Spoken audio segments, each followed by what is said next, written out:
안녕하세요. 대여의 김기동입니다. 두산 에너빌리티의 실적이 시장의 예상치를 하회하면서 주주분들의 우려가 굉장히 많은 상황입니다. 실제로 시간 외에서 2.5% 정도 하락을 하게 되는데요. 그렇다면 현 시점에 저희가 어떠한 부분을 지켜봐야 되면서 실적 부진의 원인이 어떤 게 있을지를 살펴볼 수가 있을까요?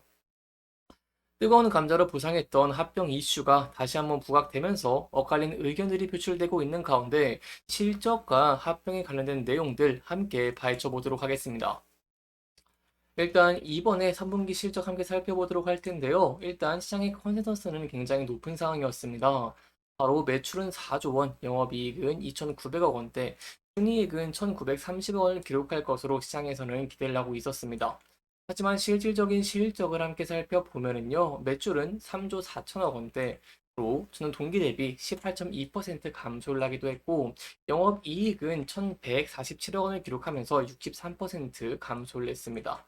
또한 순손실 같은 경우에도 264억 원으로 적자 전환을 하기도 했는데요. 이 무엇보다 더 큰 우려 중에 하나가 바로 누적 수주 같은 경우에도 저는 동기 대비 45.9% 감소를 한 3조 1,767억 원을 기록을 했다는 것입니다. 그렇다면 이렇게 실적이 좀 부진한 모습을 보였는데 과연 어떠한 이유 때문이었을까요? 저희가 두 가지로 지켜볼 수가 있겠습니다. 바로 자회사인 두산 바켓의 실적이 부진한 이유이고요. 두 번째로는 미국 기업들의 재고 감축 때문이다. 이렇게 풀이해 볼 수 있겠습니다. 일단 두산 바켓 함께 살펴보도록 하겠습니다. 계속해서 금리가 높은 고금리가 장기화되다 보니까 또한 건설 장비에 대한 수요도 감소를 했습니다. 특히 두산 바켓의 가장 높은 매출 비중을 차지하고 있는 컴팩트 장비 부분이 전년 대비 29.8% 감소를 했고요. 그렇기 때문에 기대를 했었던 수요가 회복이 지연이 된 모습을 보였습니다. 이 에너지 자원과 건설 현장에서의 수요가 부진을 했기 때문이라고 볼 수 있겠죠. 이러한 상황이다 보니까 북미 지역의 매출은 29% 감소를 했고 북미 외 지역에서도 23.6% 감소를 했습니다. 현재 경기 둔화가 수익 구조에 좀 심각한 악영향을 끼쳤기 때문에 이러한 면들이 개선될 수 있을지 여부가 현재 굉장히 중요한 포인트다라고 볼 수 있겠습니다. 또한 이 11월에 미국 대선이 예정이 되어 있습니다. 들이 점점 다가오면 다가올수록 인프라 투자 그리고 리쇼어링에 대한 불확실성이 증가를 했고 이에 따라서 수요가 감소를 했으면서 재고 조정이 겹쳤다라고 볼 수 있겠습니다. 그렇기 때문에 현 시점에서는요, 내년 상반기에 진행될 체코 수주라던가 혹은 폴란드, 이 영국의 수주가 굉장히 중요해진 시점이다라고 볼 수 있겠습니다.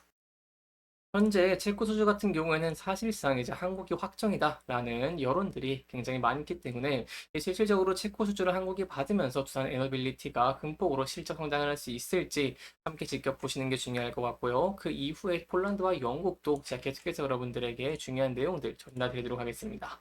여기까지 저희가 실적에 대해서 좀 간단하게 짚어보면서 넘어갔고요. 그 이후에 현재 시장의 뜨거운 감자인 바로 합병에 대해서 제가 좀 간단하게 설명을 드리려고 합니다. 이 현재 포괄적 주식 양도로 두산 밥켓을 두산 로보틱스랑 합병하는 안은 철회가 됐습니다. 하지만 두산 에너빌리티가 가졌던 두산 밥켓의 지분이 두산 로보틱스로 이전을 하면서 이제 이번 사업을 재편을 했고 이로 인해서 1조 원의 현금을 확보할 수 있는 장점이 있다고 볼 수 있겠습니다. 특히 비판을 받았었던 기존의 합병 비율에서 100주당 약 4.3주로 좀 바뀌었고요. 그렇기 때문에 이제 100주를 가진 두산 에너빌리티의 주주는 두산 에너빌리티 주식 88.5주와 두산 로보틱스의 주식 약 4주를 받을 수 있다고 볼 수 있겠습니다. 이 사업 재편의 이유를 저희가 눈여볼 만할 필요가 있는데요. 왜냐하면 특히 최근에 친환경 에너지 수요가 현재 점차 증가를 하고 있는 상황입니다. 특히 AI발 전력 수요로 인해서 이 SMR도 굉장히 부활을 받고 있는 상황인데요. 이런 상황이다 보니까 현재 아시아 지역의 원자력 발전 비중이 2050년까지 지속적으로 상승되는 부분들을 기대해 볼 수가 있겠습니다. 그래서 이러한 내용을 이유로 두산 에너빌리티는 자금 활용도를 높이기 위한 계획으로 여기 합병을 추진을 했고요. 구체적으로 5년 동안 대형 원전 10기, SMR 60기 이상과 파스터빈 38년까지 100기 이상을 투자를 진행한다라고 볼 수 있겠습니다. 최근에 날씨 상황에 따라서 전력 생산이 불규칙한 풍력과 태양만으로는 수요를 감당이 부족하기 때문에 이렇게 원전에 대한 관심도가 증가하고 있는 상황이고요.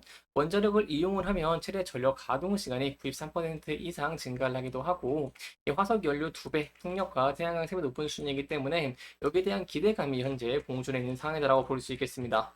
특히 이번에 이렇게 실적 발표를 하면서 이제 IR 컨퍼런스를 또 진행을 하게 되는데 여기서 자금 계획을 언급을 했습니다. 그동안 두산 에너빌리티는 두산 박해가 분할 이후에 1조 원 이상의 신규 투자 여러 건을 확보할 수 있다고 밝히기도 했지만 구체적인 자금 운용 계획은 언급을 하지 않은 상황이었습니다. 근데 이번에 이러한 자금 운용 계획을 밝혔는데요. 바로 두산 밥켓을 떼어난 뒤에 향후 2년 동안 이 원전과 터빈 분야에 7천억 원을 조기 투자를 하고 이 앞서 말씀드렸던 이런 5년간의 대형 원전 투자 이런 부분들을 점차 확보하기 위해서 노력을 하고 있다고 볼 수 있겠습니다. 여기까지 저희가 두산 에너빌리티의 실적에 대한 부분 그리고 합병에 대한 부분들 함께 살펴보면서 진행을 했습니다. 현재 시점에서 두산 에너빌리티는 감자를 하고 로보틱스의 주식을 4.3주 더 받기 때문에 호지라는 의견과 최종적으로 유상증자를 펼칠 가능성이 높기 때문에 악영향이다라는 의견들이 나오고 있는 가운데 과연 어떠한 전망으로 기울어질 수 있을지는 함께 지켜보는 것이 굉장히 중요할 것 같습니다. 여기에 대한 내용들 혹시나 의견이 있으시면 공유해 주시면 정말 감사할 것 같습니다. 자, 이제 마지막으로 저희가 두산 에너빌리티의 차트 함께 살펴보도록 하겠습니다. 차트 함께 살펴보시면은 앞서서 지지와 저항을 많이 받았고 많은 매물대가 쌓여있는 부분대를 확인을 할 수가 있습니다. 그래서 이 부분대를 다시 한번 돌파할 수 있을지 여부가 굉장히 중요하다고 볼 수 있겠고요. 이 돌파를 위해서는 앞서서 상승 동력 중에 하나였던 빅테크 기업들의 원전 투자라던가 혹은 이 원전과 관련된 수혜적인 부분, 특히 세코 수주라던가 추가적인 수주가 굉장히 중요하겠죠. 그래서 이러한 면들에서 힘을 입으면서 이 저항대를 돌파할 수 있을지 함께 살펴보는 것이 중요할 것 같습니다. 다만 3분기의 실적은 소폭 부진한 모습을 보였고 시간에도 소폭 하락을 했기 때문에 이러한 면이 부각되면서 하락을 하게 된다고 한다면 이 많은 매물대가 쌓이는 부분들로 확인할 수 있을 텐데 이 부분대에서 지지를 받을 수 있을지 여부를 함께 지켜보는 것이 굉장히 중요할 것 같습니다. 이렇게 이번 영상에서는요, 저희가 두산 에너빌리티의 실적 부진의 이유, 그리고 합병에 대한 내용들까지 함께 살펴보면서 진행을 했고요. 해당 영상은 개인적인 의견이 많이 들어갔기 때문에 투자자분들의 주관적인 생각과 해당 내용을 토대로 현명한 선택을 하시면 좋을 것 같습니다. 이렇게 영상 잘 보셨다면 다음 영상도 시청해 주시길 바라면서 오늘 영상 마무리하도록 하겠습니다. 끝까지 시청해 주셔서 감사합니다.